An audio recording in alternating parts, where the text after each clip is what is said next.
demandé de vous présenter ça. En quoi on était porteur de changement au travers de ces deux initiatives. Je trouve ça un petit peu présomptueux, mais voilà, je vais essayer de vous présenter ça aujourd'hui. C'est clair que de notre côté, nos initiatives, elles sont très militantes, hein. Je ne le cache pas, et à Liège, le militantisme, c'est quelque chose de très très important. Vous connaissez certainement des Liégeois autour de vous. Alors, je me suis même permis de présenter deux initiatives et non une initiative, comme on me l'avait demandé, et je vais tout de suite vous expliquer pourquoi.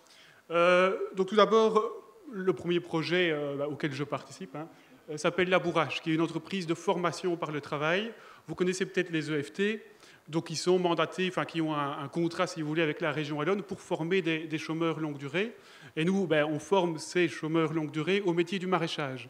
Donc à la culture de légumes, sur des petites surfaces, c'est une agriculture, ce qu'on pourrait dire, ce que vous allez dire après, certainement une agriculture paysanne. En tout cas, une agriculture qui a un lien direct avec le consommateur et évidemment une agriculture respectueuse de l'environnement. Qu'est-ce qu'on fait concrètement? C'est qu'on produit des légumes et qu'on les commercialise sous forme de paniers de légumes. Et on forme des stagiaires, des chômeurs longue durée à ce métier-là.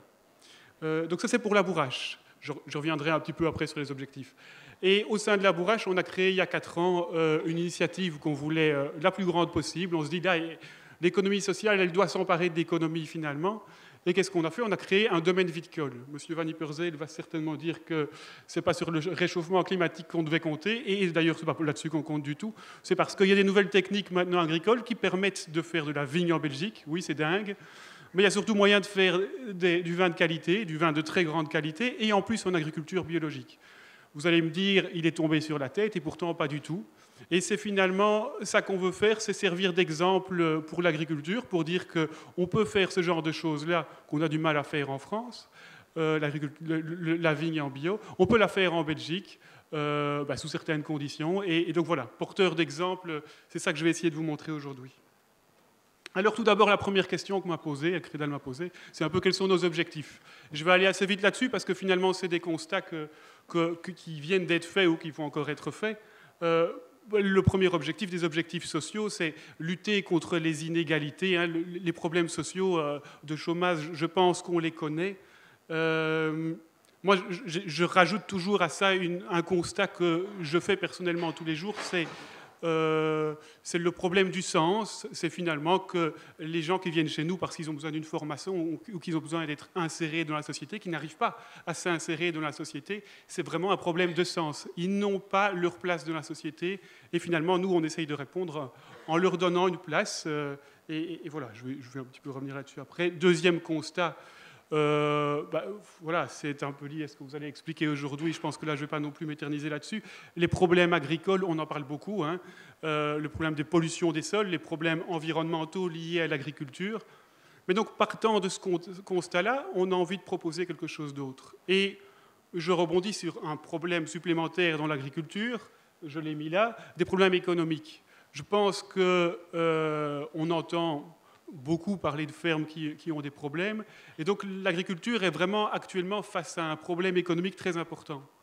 Face à ce problème, il y a plusieurs solutions. La première qui, moi, malheureusement, je constate de plus en plus, c'est de dire on va continuer sur le modèle qu'on nous a toujours proposé depuis les années 60. Les agriculteurs, et on peut les comprendre tout à fait, les agriculteurs conventionnels, on leur a dit produisez plus, avec moins de moyens humains, et avec plus d'outils mécaniques, d'outils surtout phytosanitaires, de produits chimiques. Et donc à chaque fois qu'une ferme arrête, qu'est-ce qui se passe? Tous les agriculteurs se ruent dessus pour aller s'agrandir. Et on voit des fermes, maintenant, c'est pas 100 hectares, c'est tout à fait une ferme normale, 200 hectares, 300 hectares, c'est une ferme conséquente, et on est très fiers d'avoir des fermes comme ça. Et là, moi, nous, en tout cas, on dit stop. Non, ce n'est pas du tout le modèle qu'il faut proposer actuellement. On va droit dans le mur si on continue comme ça. Parce que si on continue à avoir des cultures plus grandes, on va continuer sur le modèle agricole actuel. Et vous allez, à mon avis, faire le même constat, c'est que c'est un modèle qui ne va pas. Et donc, on veut proposer autre chose. Vous me demandiez en quoi on est porteur de changement. Eh bien voilà, on veut proposer un autre modèle agricole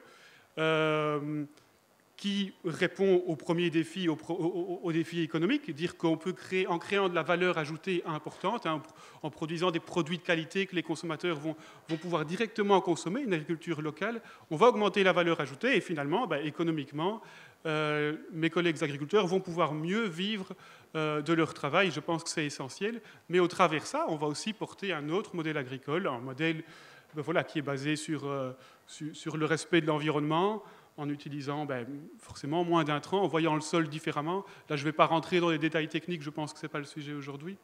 Mais donc notre objectif, clairement, c'est de montrer que eh bien, on peut vraiment le faire. Et finalement,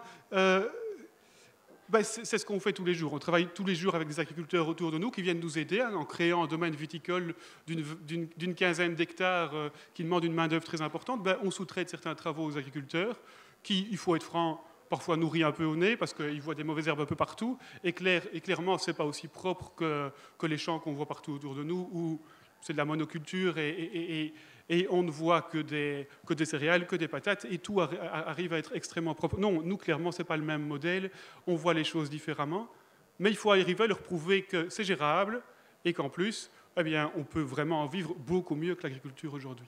Donc ça, c'est, je dirais, notre premier côté militantisme, hein. C'est proposer ce modèle-là, et voilà à quoi on combat tous les jours. Alors, second point important, les problèmes sociaux. Je disais tantôt, on sent qu'il y a pas mal de personnes, les personnes qu'on accueille, qui ont du mal à s'insérer dans la société.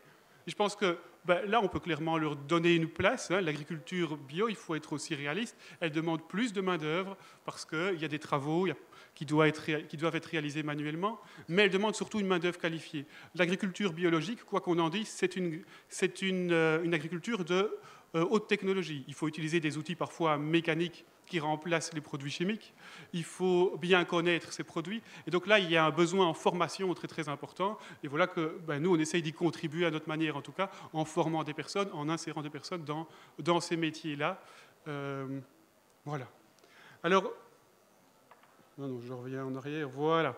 Troisième point qui, moi, personnellement, est très, très important, et là, c'est peut-être un peu plus global, au travers des initiatives comme Vin de Liège, qui, je ne l'ai pas dit au début, mais qui est un peu une coopérative à moindre mesure comme Crédal, qui a proposé à des citoyens d'investir dans la coopérative. On a réussi à lever 1 800 000 €. On n'y aurait jamais cru au départ, avec des parts de 500 €, 1200 personnes qui ont rejoint la coopérative. On se rend compte qu'on peut vraiment porter un autre modèle économique. Un modèle économique qui ne propose pas des revenus court terme. Hein, faire un vignoble, on dit toujours que c'est soi-même qui investit, mais on investit surtout pour ses enfants, puisque la rentabilité, c'est vraiment du très très long terme. C'est jamais des rentabilités à 2 chiffres, évidemment.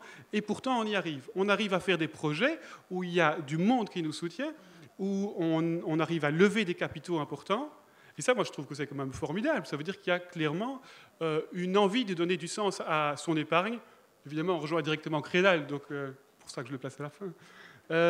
Mais en tout cas, pour les entrepreneurs aussi, c'est un magnifique atout. C'est de se dire qu'on peut arriver, si on arrive à réunir des personnes autour de soi, eh bien, on peut monter des projets économiques qui sont basés clairement sur d'autres valeurs, mais il y a des gens pour nous suivre. Et donc voilà. C'est ce qui conclut déjà ma présentation.